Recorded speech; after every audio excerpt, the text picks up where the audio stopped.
Ladies and gentlemen, boys and girls, children of all ages, welcome to another special Halloween installment of Unsolved Mysteries Commentary. Today, ladies and gentlemen, I present to you the case of the St. James Hotel.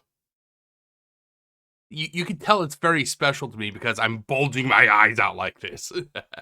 Anyway, how are you all doing? This case is very special to me because this is actually one of the first cases I can actually remember watching from Unsolved Mysteries, and it just has stuck with me ever since I first saw it. I may have seen cases before this because Unsolved Mysteries actually in the 80s also, but this was in the early 90s if I remember correctly. But this case is what actually has stuck with me the whole time. And it's for one specific reason, ladies and gentlemen. That is the reason, or the way that I remember, is that there was this little ghost kid in this case, which we will see. We will see this ghost kid. And he is kind of like spinning this cup on a bar. The kid turns around, and they had like the kid really oversaturated in blue. And the kid like had a partially scarred face. And it just freaked the hell out of me, ladies and gentlemen. It freaked the hell out of me. And I am so excited to actually get to talk about this case and share my thoughts with everybody. So, as always, it's Halloween, ladies and gentlemen. Pull up your favorite chair, get your favorite drink. If you have some goodies, pull up the goodies. And we're about to check out one of the most haunted hotels in America. This is the St. James Hotel, Unsolved Mysteries Commentary. Okay, ladies and gentlemen, I'm very excited. I am really excited. I cannot wait to start covering or giving you my thoughts about this case. Let me get on my trusty headphones. There we go. Let me get loaded up. Boom. I've always wondered when I was going to actually be covering this case, and it's now time, ladies and gentlemen. It is now time for one of the best cases of Unsolved Mysteries. I actually like to think, when it comes to ghost cases, the Tallman House and St. James Hotel are like the top two for me. And sadly, as sad as it is for me to say it, St. James Hotel just inches out the number one position. But Tallman House, it's like right up there, ladies and gentlemen. Oh, God. Okay, let's get on with it. So 3, 2, 1. Tomorrow brings a one night each year, which seems to bring out the wide-eyed child in all of us. Halloween. Okay. Who can we please get a thumbs up, at least thumbs up this video, just for the fact that Robert Stack is ominously walking down this flight of stairs as he's talking about Halloween. Oh my God, Robert Stack, he can freak out almost anybody just by the way he speaks. As darkness falls, our imaginations take flight. Houses begin to whisper and creak. Shadows come to life. The sky fills with ghosts and goblins. But in Cimarron, New Mexico, Halloween is an everyday occurrence at the old St. James Hotel, which some say is haunted by the spirits of the Wild West. Okay, now just so you know, just for copyright issues and make it as transformative as possible, I had to kind of make it transparent. I'm sure you understand. So what you're actually watching right here, this is actually part of the video itself. It's not some weird, as you can see here, it's not some weird exposure issue with the background. It's actually part of the video itself. When I bought the hotel, I didn't believe in ghosts at all. Now, after the convincing evidence of the last 5 years, I'm certain that there are ghosts here. The question is, would I like to buy a ghost house? You're damn right. I like to think that ghosts exist, but I'm not going to let them scare the shit out of me. They are indeed real to me. They are not something that I've made up. They are indeed in this hotel. The ghosts are here. I'm not sure what it is. It's like that they do a picture. There was a picture there, and you see like the wallpaper. There's something about that wallpaper, and then the picture with the wallpaper in it. It adds a really weird sense of like foreboding. Yeah. Are they haunting it? No, I think they're just living here. There are places where the emotions have been very strong, and it's something like the energy gets captured or caught, and this hotel is certainly one of them. The music that you're about to hear here, or that you're about to hear here, that you're about to hear. This is a song. I think it's in the public works domain. Sorry about that. In the public works domain. Because they play this song for the St. James Hotel. I think they played it for General Wayne Inn. And they also played it in the Deadwood ghost case. I don't remember what the name of it is, but it's something that Unsolved Mysteries has had a habit of recycling for several ghost cases. In its heyday, the St. James Hotel offered good food, attractive dancing girls, and comfortable beds for such wild and woolly guests as Jesse James, Bat Masterson, Annie Oakley, Doc Holliday, and Wyatt Earp. But as the glory days of the Old West faded, the hotel fell into disrepair. Okay, so as you can tell here from what Robert Stack just said, this isn't just like a hotel. This hotel has had a who's list of famous people wander through its halls.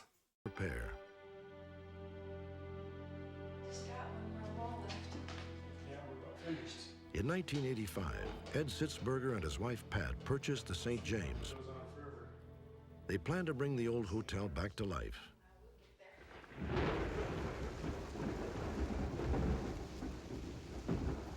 There's something about right now with these headphones on, this and the sound of that thunderstorm. It adds a lot of ambiance. I think it's also because right now where I'm living, there is currently Washington is being hit by a massive storm right now. So it kind of just adds to that overall feeling, yeah. The Sitzbergers soon discovered that the St. James had a life of its own. I wanted to see how many leaks were in the old hotel, and so I got my friend to come with me and to go through the hotel with her flashlight. We finished doing all the checking and put out some buckets here and there because we did have some leaks. And then we turned the chandelier off and then went downstairs and out the hotel. And for some reason, I turned back up and looked back up to the second story, and the chandelier was on. Okay, if I bought this hotel, I turned off that goddamn light. I went outside and I saw it. Okay, the first time I'd be like, maybe I didn't turn it off all the way. Maybe the switch was like only halfway or whatever, and it popped back on. Things happen. But after that second time, if it did it the second time, I'd be like, okay, you want to fucking stay on? You can stay on. Just stay the fuck away from me. I'm not saying that I'd be scared, but I'm just not going to play the games. See, that's what ghosts want. They want you to play the games, ladies and gentlemen. They want you to play the game. If you don't play the game, they're not going to bother you. Goddamn ghosts are fucking with everything. Sure, I turned this off. When we got out and had locked the door, I looked back up again, and the light was again. I told you they're gonna fuck with you. If it's like the internet and trolls basically. The more you acknowledge the trolls, the more they're gonna just constantly poke and prod you. Ghosts are like that. Ghosts are the trolls of the paranormal world. The more you acknowledge them, the more they're going to do shit to spook you out. So we went through the hotel again and turned the chandelier off and came back down the stairs and out again, locked the door, looked back up, and it was on.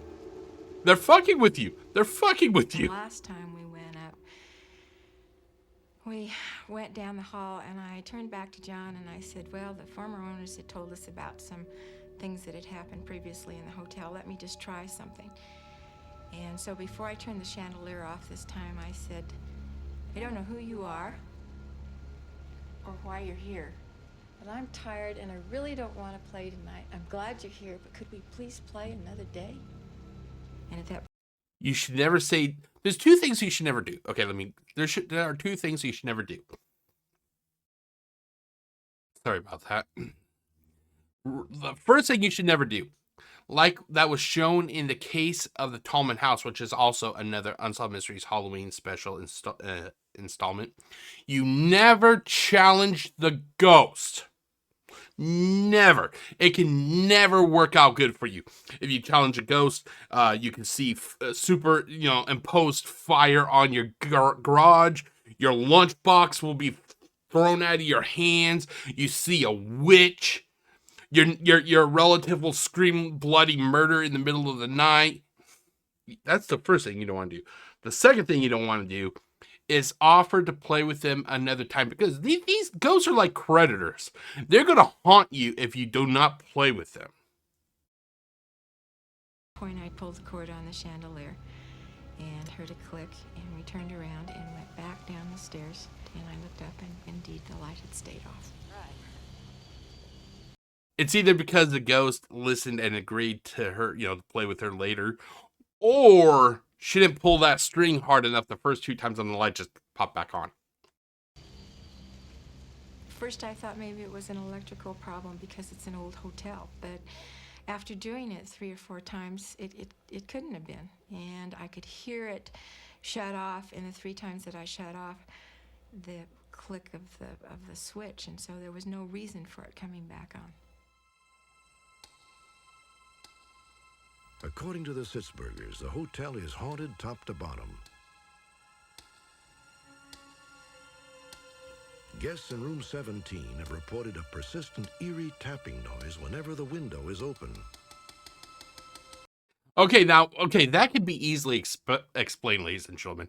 That was just a nocturnal woodpecker that was tormenting that room on that specific night. It was a pissed off nocturnal woodpecker. It was just having a real bad day. It's like, you know what? I had a bad day. I'm going to start just making those residents their night a living hell. So he just started banging its head against the window. Tap, tap, tap, tap, tap, tap, tap, tap, tap. That's basically all it was.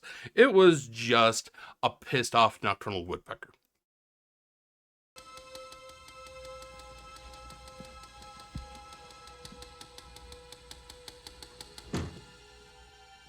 Goddamn woodpecker won't let me sleep.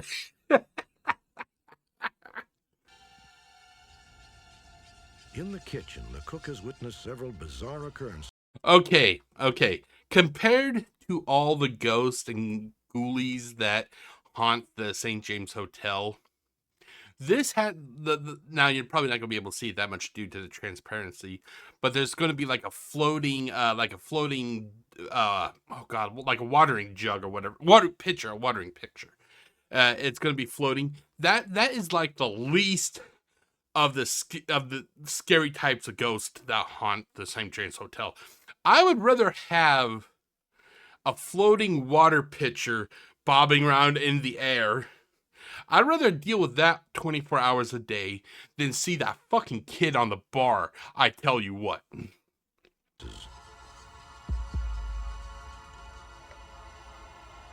in May of 1988, Charlie Varela, a local...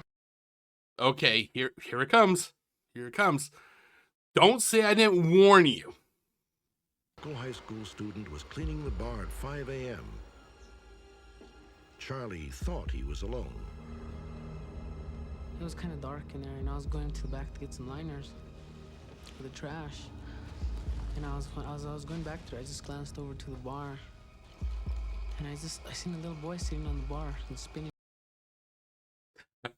I'm getting chills. I'm getting chills down my back right now.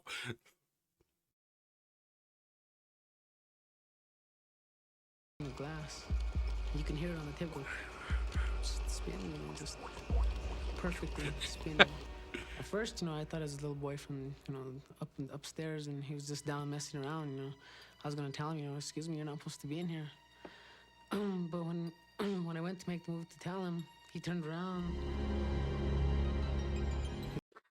Ah! Get him away from me! Be gone, devil! Be gone! Oh God, I'm getting goosebumps. I know you can't see it, but I'm getting fucking goosebumps right now. Ugh. His face was hideous, and he just jumped off and just. I would do the same thing. This guy ran out of that hotel like at Mach speed. He's like, I'm fucking out of here. Scared me, and I just took off. I just don't see that. It scared me. Oh, dude, I feel the same way. I feel the same fucking way. I didn't want to work here anymore. Dr. Kenneth Wright, a surgeon and amateur ghost hunter, heard about the spirits at the St. James and came to investigate. Let's go inside. When Dr. Wright asked me to go into room 18, I was a little skeptical because I had been in there many times before and had felt the chilliness and the negativeness in there. The room was cold, and when I looked up in the upper left-hand corner, there was a whirling that was going on in the corner. You couldn't see the corner of the room. Weird. Here's a weird little thing. My aunt, she used to live a few streets down from where I live. She had this one room in her house that had like a lock on the door. It was a bedroom, but for some reason she always had a lock. I think it was to keep my cousins out. That way they didn't cause trouble or anything. But when the door would be unlocked and people could go into her bedroom, oh my God, that room was like constantly fucking cold. It was always cold. It's like literally walking into a freezer. It could be 90 degrees out in the middle of July or August, and that room was like ice cold. It was like a white swirl. There was this anger and hatred, and instantly I was filled with terror. I was gasping for breath because I had not expected it, did not encounter it. I've never been that terrified in my life. And as this was happening to me, I heard Pat saying, You can go. You're free to go. You can go. It's like, I would go, but this motherfucker's in the way. I can't leave. I couldn't believe what was happening to me. I don't know what this swirling presence was. It was negative. It was cold. It felt like it was from the past. It didn't want me there. That was very obvious. he was angry at her because it was his place, and she was telling him that he was free to leave. And he was telling her, you don't tell me I am free. This is, you will leave.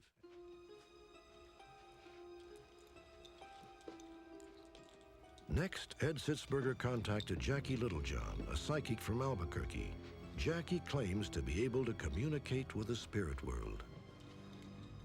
I was able to sense physical violence, a gunshot. It was so strong, I stepped backwards. I could see and feel and smell, and you know, the evidence of violence was so intense.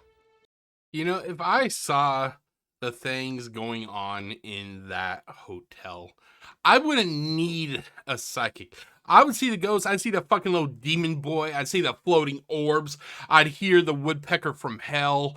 I'd be hearing all this and be like, okay, some shit definitely has happened here. I don't need a psychic to tell me, hey, some bad shit has happened in this hotel. You may want to get the hell out. Yeah. You don't need to tell me that. During her tour of the hotel, Jackie claims she had a vision of a deadly poker game. The poker game had been going on for a long time, and it was a feeling that either the hotel was a stake or a very large herd. According to Jackie, one of the card players was a man whose ghost now inhabits room 18.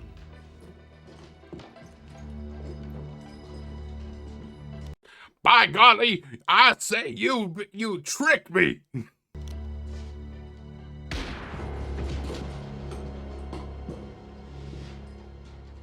out of blood poisoning. Very slow, very painful, very dreadful. Desperate. Desperate man, very fearful. Jackie says the dead man's name was T.J. Wright, and that he probably won the hotel in the poker game just before he was killed. We wanted to look back in the records and corroborate the story, so we went back and looked at the hotel register in 1881 and found T.J. Wright registered. 18 hell's bells. This happened 100 years before I was born. Holy shit. 1891. Wait. 18, or did they say 1881? Hold on. Let's go back a few seconds. Hold on. We were 850. We're just gonna review. There we go. Story. So we went back and looked at the hotel register in 1881. 1881. Oh my god. 100 years before I was fucking born. 100 years before I was. Wow. And found T.J. Wright registered 3 different days in 1881. It just is reasonable to me that he believes he owns the hotel still. He literally takes till death do us part very seriously. And wants to maintain possession, or at least live here. Ed Sitzberger keeps the old registry locked in a glass case, and he is certain that Jackie Littlejohn never had access to it. There is, of course, no way to prove that the ghost of T.J. Wright is now haunting room 18, but Ed Sitzberger is not taking any chances. There's no construction activity in that room or renovation work that's going to be done. That's his room as far as I'm concerned as a permanent resident, for as long as I have the hotel. Is it truly possible that the St. James Hotel is haunted by the spirits of the Old West? God, there's something about this music right now and the thunder and everything. Oh God, I tell you what, those first few years of Unsolved Mysteries, they were operating on all cylinders. They had it all going very well. The first-hand accounts you've just heard are definitely difficult to believe. But if you can offer a better explanation for what goes on in the old hotel, the folks at the St. James would... Be gone! Be gone! Be gone, demon! certainly like to hear it. I'd rather see the flying orb on a daily basis than that fucking demon kid.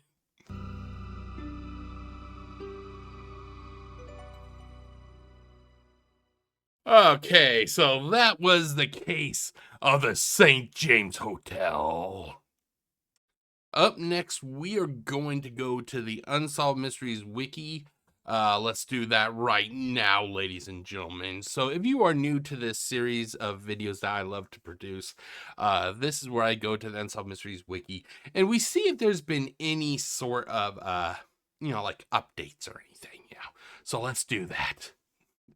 Okay, so St. James Hotel case file is a St. James Hotel.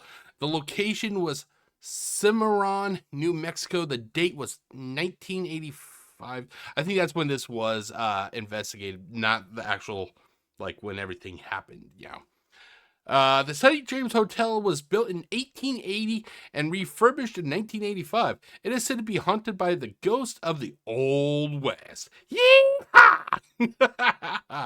Okay, sorry about that. Okay, so we already know the case history, so let's actually kind of just...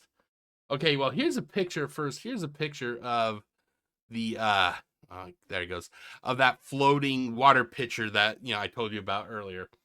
Okay. Oh, God! It's him! It's him!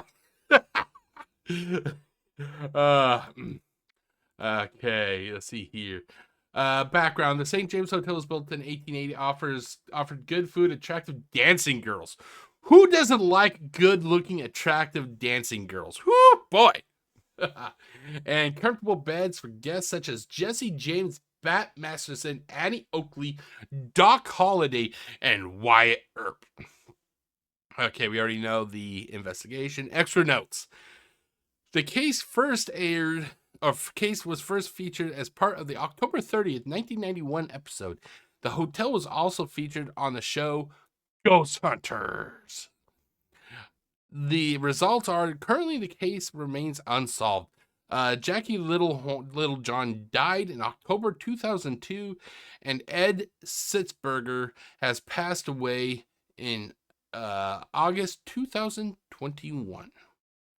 Now, I did some quick research, and I'm not sure if this is the same person, but I actually was able to come across Jackie Littlejohn, her find a grave.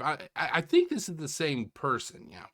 So let's do some quick research here. Let's see, what does it say? Now, if this is her, she was born on December 22nd, 1929. She was born in Amarillo, Potter County, Texas, USA. Her date of death was October 1st, 2002. She was 72 years of age. The location was Albuquerque, Bernalillo County, New Mexico, USA. She was cremated. We don't have any photos, but what I'm going to do is actually, when I get done recording this, I'm actually going to upload some or add some photos here for this. She had some family members. Her parents were Rex Walter Rogers, 1894 to 1978. I'm guessing that, okay, must be her mother, Fowler Caddy Muzzy Perry Rogers, 1894 to 1977. Wow, they were born the same year. Normally, when it comes to some of these older cases, the father's kind of a little bit older than the mother, because back then the parents were always, there was like a little bit of age gap there between mother and father. Her husband was Jack Heflin Littlejohn, 1912 to 1995. She had two siblings, it looks like. Priscilla Alden Rogers, 1922 to 1974, and Patricia. Wait, I think I said Priscilla. And then Patricia Reynolds Rogers Armstrong, 1924 to 1954. And that is it. And like I said, when I get done recording all this, I will upload a picture, and everything. Okay, so let's actually, another name of a person who died was Ed Sitzberger. Let's see if we can find him, shall we?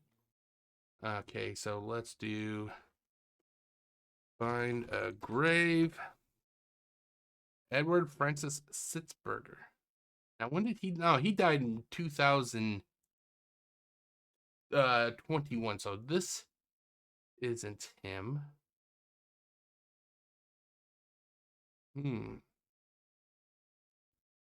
Ed Sitzberger. Oh, this has to be him. 1931 to the okay, let's see here. What do we have here? Let's see here. Okay, well, I'll just read this. I think this is him, though. It is with a deep sorrow that we announce the death of Ed Sitzberger of Cimarron, New Mexico. Hold on, let me get a drink here.